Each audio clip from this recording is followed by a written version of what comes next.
사도신경 교육 세 번째 시간입니다. 오늘은 성부 하나님의 속성에 대해서 배워보겠습니다. 전능하사 천지를 만드신 하나님 아버지를 내가 믿사오며 지금 이 부분을 하고 있습니다.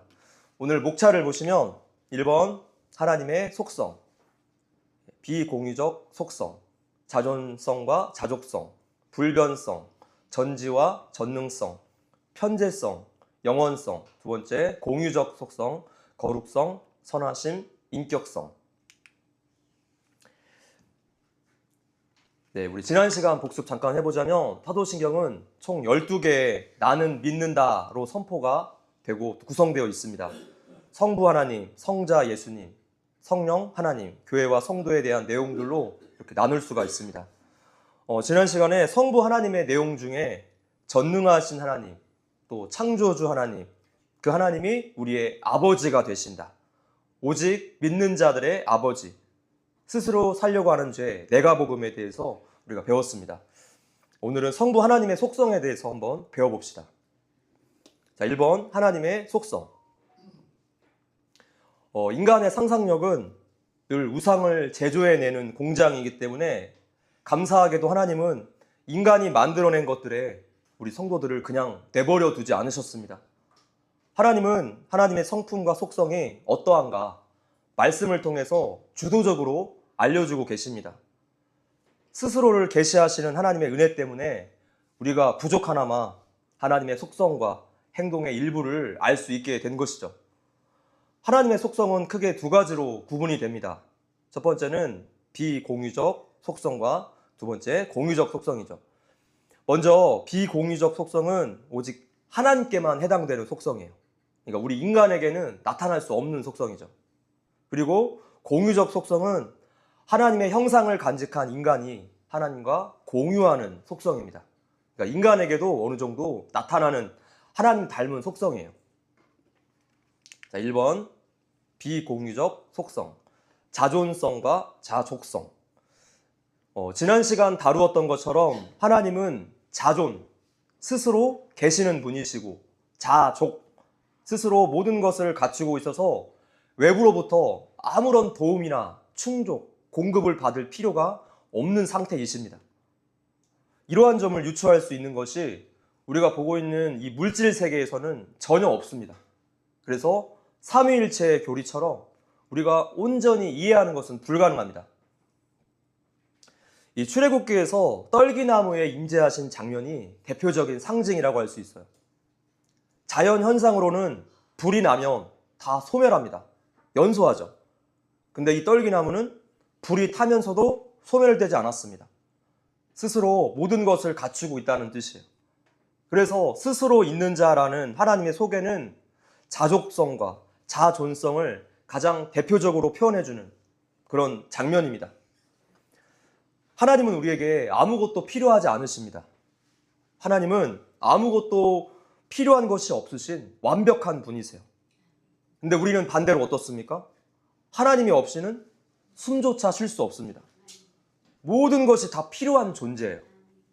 사도 바울은 사도행전 17장 28절 읽어볼게요. 시작. 우리가 그를 힘입어 살며 기동하며 존재하느니라.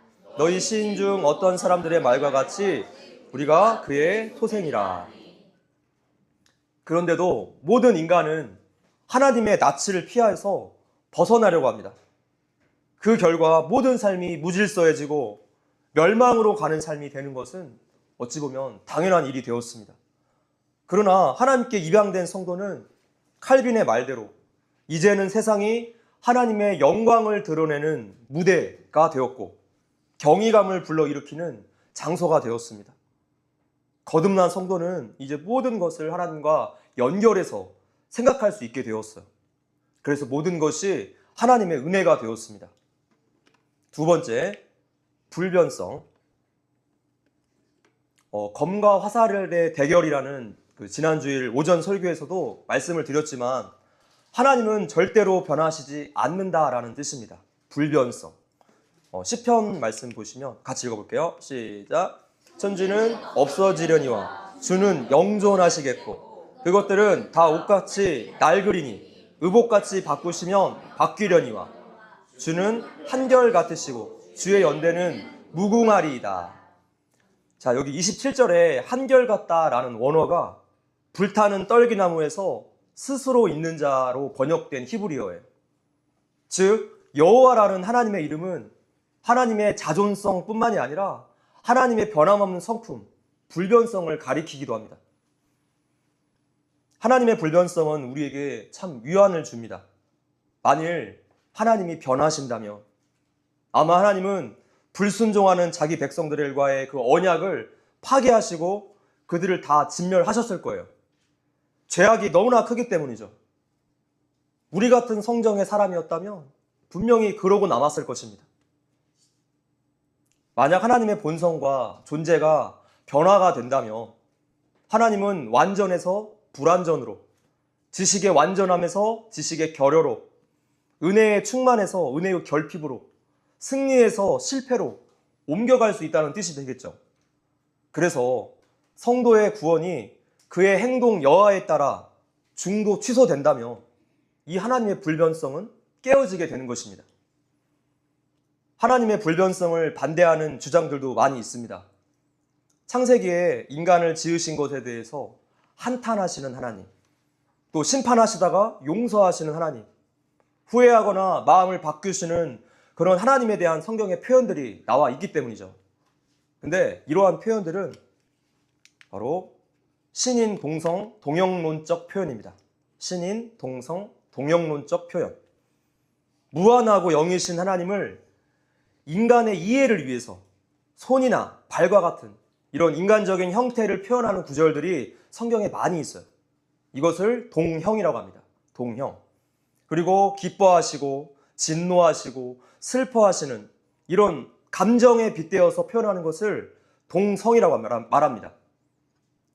무한하신 하나님을 유한한 인간에게 알리시고 이해시키려다 보니까 이런 친절을 베푸신 거예요.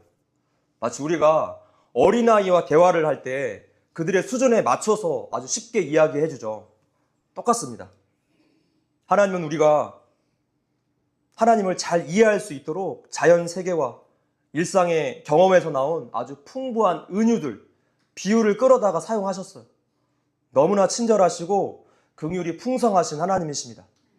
그러니 이 신인 동형론적 표현을 변하는 하나님으로 오해해서는 안 됩니다.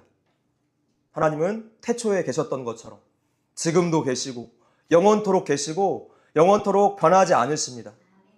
우리가 믿는 분이 우리와 같지 않다는 이 사실이 얼마나 다행이고 얼마나 감사한 일입니까? 할렐루야. 자, 세 번째, 전지와 전능성. 하나님은 모든 것을 알고 모든 것을 마음대로 하실 수 있는 능력이 있으십니다.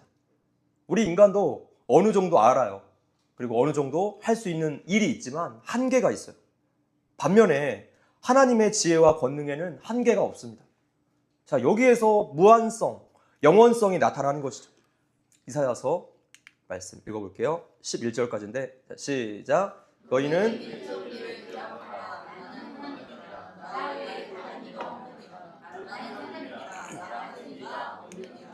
내가 시초부터 종말을 알리며 아직 이루지 아니한 일을 옛적부터 보이고 이르기를 나의 뜻이 설 것이니 내가 나의 모든 기뻐하는 것을 이루리라 하였노라. 11절 내가 날짐승을 부르며 먼 나라에서 나의 뜻을 이룰 사람을 부를 것이라.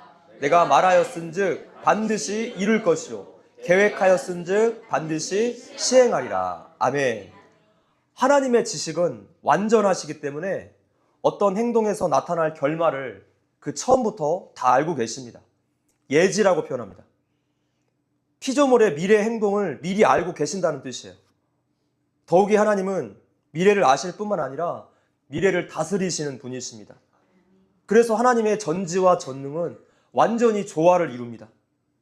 실제로 하나님께서 모든 미래를 속속들이 아시는 것은 발생하는 모든 것을 하나님이 정하셨기 때문이에요. 예정이라고 하죠. 우리 하나님은 수동적인 관찰자가 아니라 역사를 능동적으로 만들어 가시는 건축가이십니다.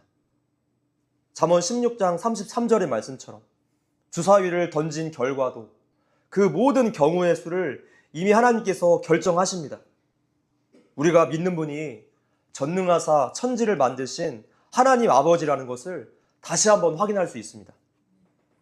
웨스터민스터 소요리 문답 제7문에서도 이 점을 이렇게 설명합니다. 같이 읽어볼게요. 시작. 하나님의 작정은 무엇입니까? 하나님의 작정은 그의 뜻의 계획에 따른 그의 영원한 목적으로 이로 말미암아 자기 자신의 영광을 위하여 일어나는 일은 무엇이든지 미리 정하셨습니다. 하나님은 시간 자체를 만드셨기 때문에 시간에 갇히지 않고 시간을 지배하고 다스리십니다. 그래서 하나님께서 알지 못하는 미래가 있을 수 없는 것이죠. 하나님은 자신의 뜻에 따라서 시간 속에서 벌어질 모든 일들을 계획하셨습니다. 그 계획은 무한하고 영원하고 불변하신 하나님의 이러한 지혜 때문에 아무런 부족함과 흠이 없는 완벽한 계획일 수가 있는 것입니다. 그래서 하나님께 변경과 후회가 없으십니다. 이런 하나님께 인간의 구원에 대해서 자꾸만 개입을 한다거나 변동이 있다고 주장하는 교회들이 참 많이 있습니다. 물고기는 물고기 이외에 그 어떤 것도 될 수가 없고 피조물도 창조주가 될 수 없습니다. 피조물이 창조주처럼 되려고 하는 그 모든 시도들이 스스로 불행을 자초하는 일이 됩니다. 그것이 에덴 동산에서부터 있어왔던 하나님처럼 되려는 시도, 곧 스스로의 힘으로 살아가려는 교만이었고 바벨탑과 인본주의 세계관으로 이어져 나타난 지금 이 시대의 모든 악의 열매들이에요. 하나님은 모든 변화하는 것들과 사람들이 악한 의도로 꾀하는 일들조차도 하나님의 선한 목적을 위한 것으로 사용하실 수 있는 능력이 있으십니다. 이 완벽한 다스리심 가운데 우리가 위로와 소망을 얻을 수 있는 것이죠. 우리에게는 우연한 것처럼 보이는 일이라고 해도 목적이 없거나 무의미하게 일어난 일은 결코 없습니다. 모든 일들이 하나님의 선한 목적을 향해서 이루어져 가고 있습니다. 하나님께서 완벽하게 통제하고 계시기 때문이에요. 이렇게 성경을 통해서 모든 것에 의미가 있다라는 것을 알며 인생에 어떤 풍파가 와도 커다란 하늘의 평안을 누릴 수 있게 됩니다.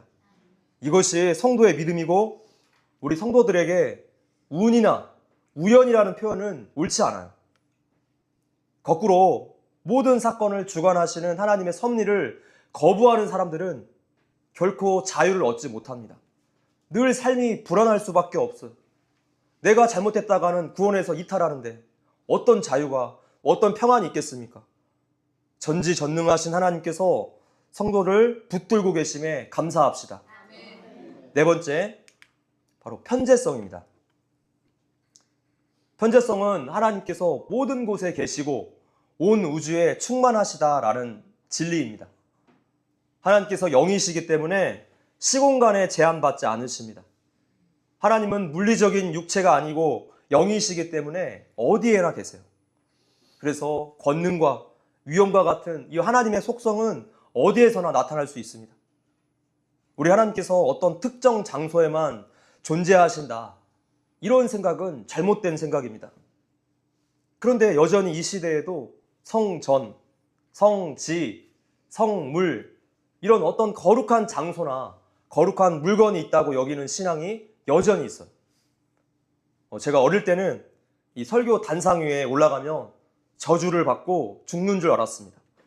그렇게 배워서 얼씬도 안 했어요. 이러한 사고방식이라면 여기 강대상 청소하시는 성도님들 다 죽었어야 맞습니다. 복음의 시대에 맞지 않는 잘못된 신앙이에요.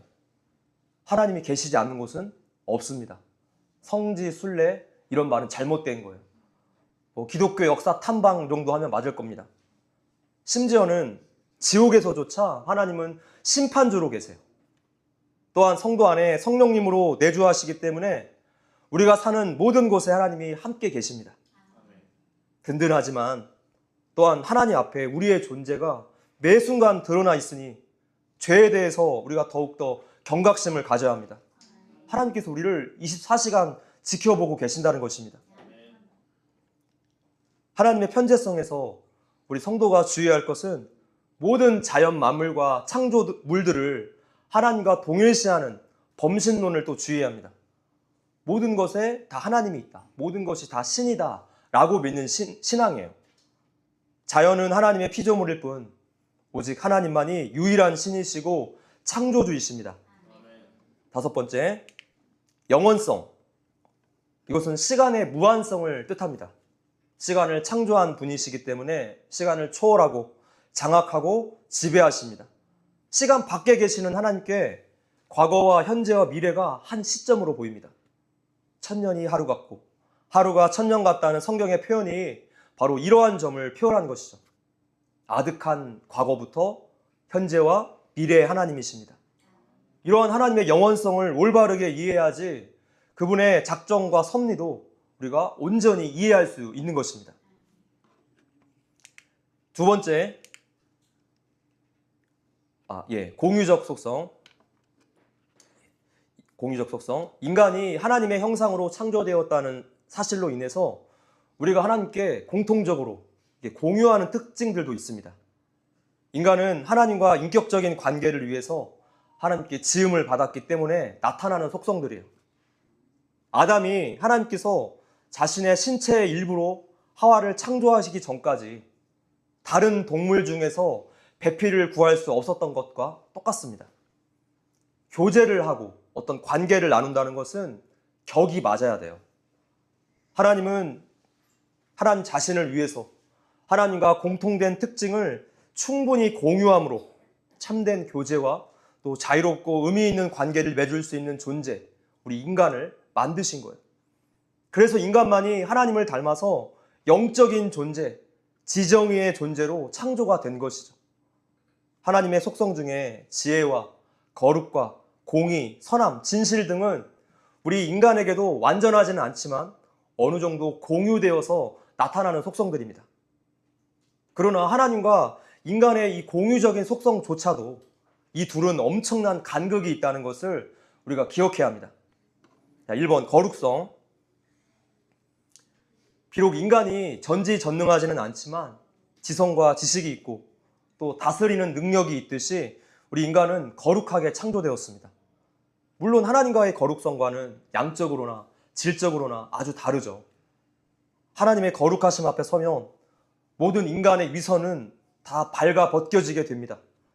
그래서 이사야 선지자가 하나님 앞에 섰을 때 망하게 되었다라고 고백했고, 또 베드로 사도도 예수님께 나를 떠나소서 나는 죄인이로소이다 이렇게 고백한 것입니다. 하나님이 거룩하시다는 것은 어떤 존재와도 다르다라는 뜻이에요. 거룩은 도덕적인 완전성을 그런 뜻도 포함되어 있지만 더 본질적으로 구별된다라는 뜻이기 때문에 하나님은 피조물과 구별되십니다. 앞에서 배웠듯이 하나님의 비공유적 속성들로 인해서 하나님은 모든 피조물과 구별되십니다. 성경에서 어떤 사람의 행동이 거룩하고 의롭다라는 것은 무엇보다 하나님과 바른 관계에 있다는 것을 뜻해요. 전도서 말씀 읽어볼게요. 시작.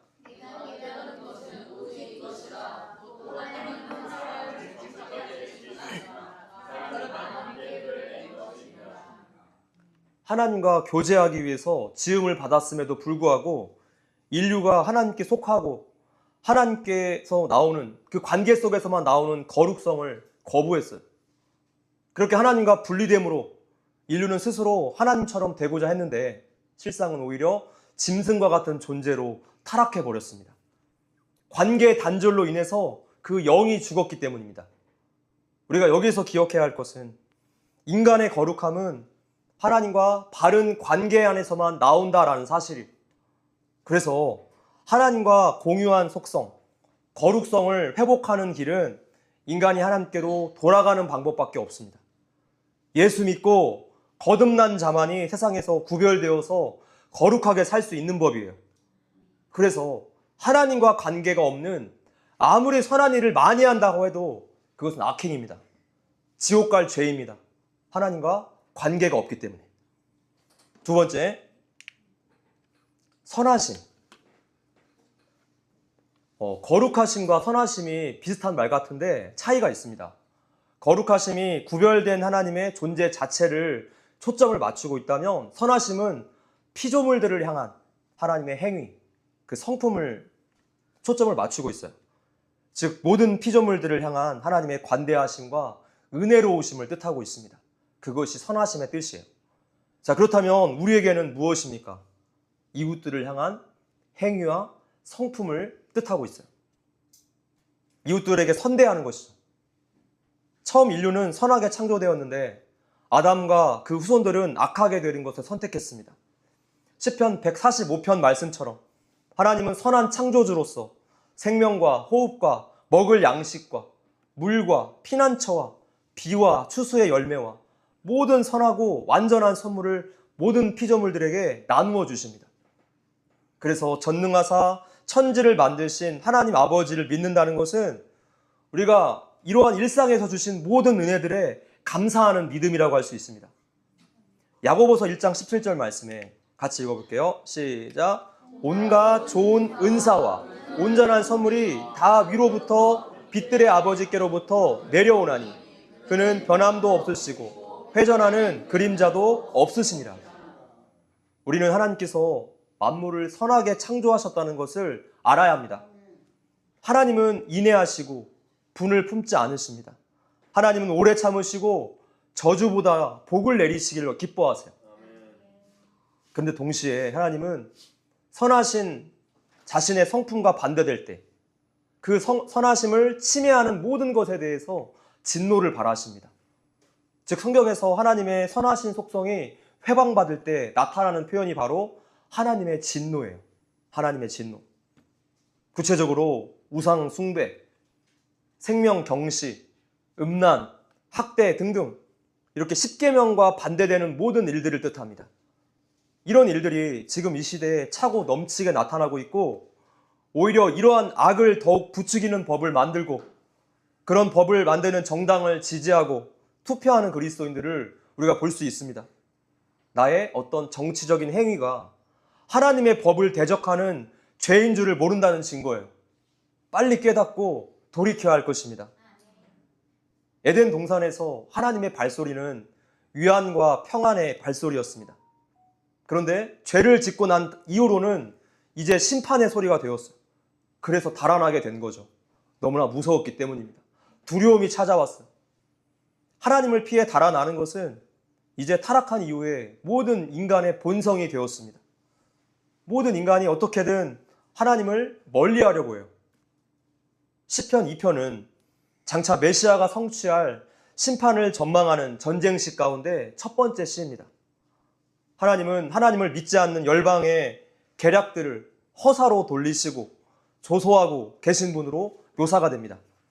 같이 읽어볼게요. 자, 시작. 네가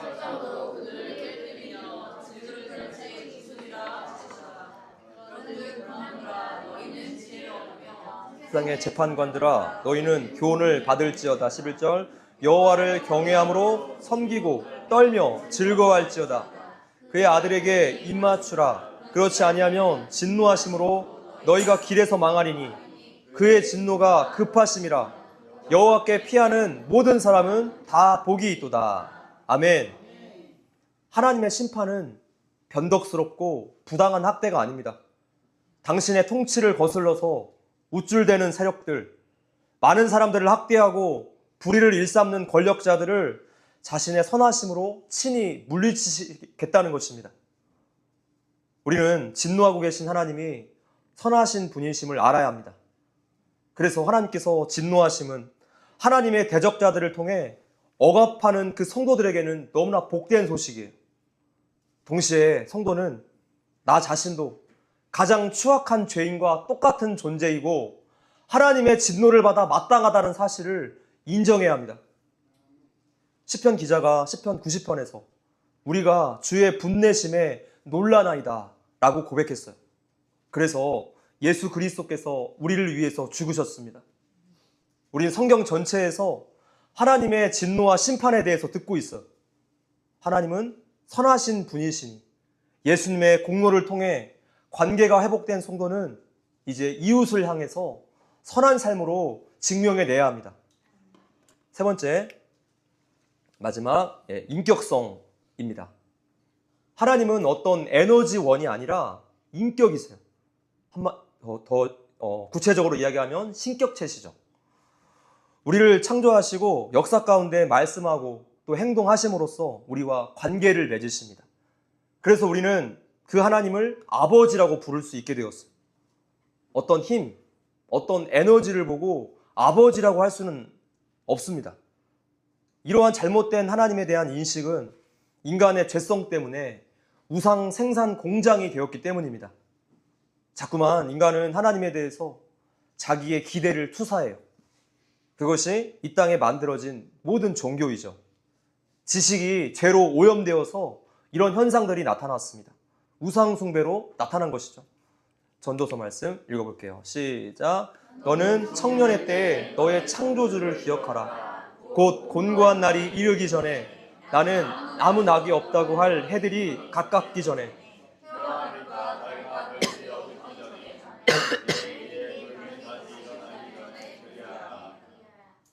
날마다 우리의 삶에 엄습하는 의혹과 고난의 위기 앞에서 성도가 하나님에 대한 지식을 바르게 정립하는 일이 얼마나 중요한가, 이 전도서의 기자가 우리에게 일깨워주고 있습니다. 하나님께서 태초부터 창조하신 그 목적대로 인격 대 인격으로 교제하기를 바라시고 그렇게 우리에게 찾아오셨어요. 우리를 찾아오신 하나님의 그 결정판이 바로 예수 그리스도의 성육신 사건이죠. 자, 오늘 우리는 하나님의 속성 중에 비공유적 속성과 공유적 속성에 대해서 배웠습니다.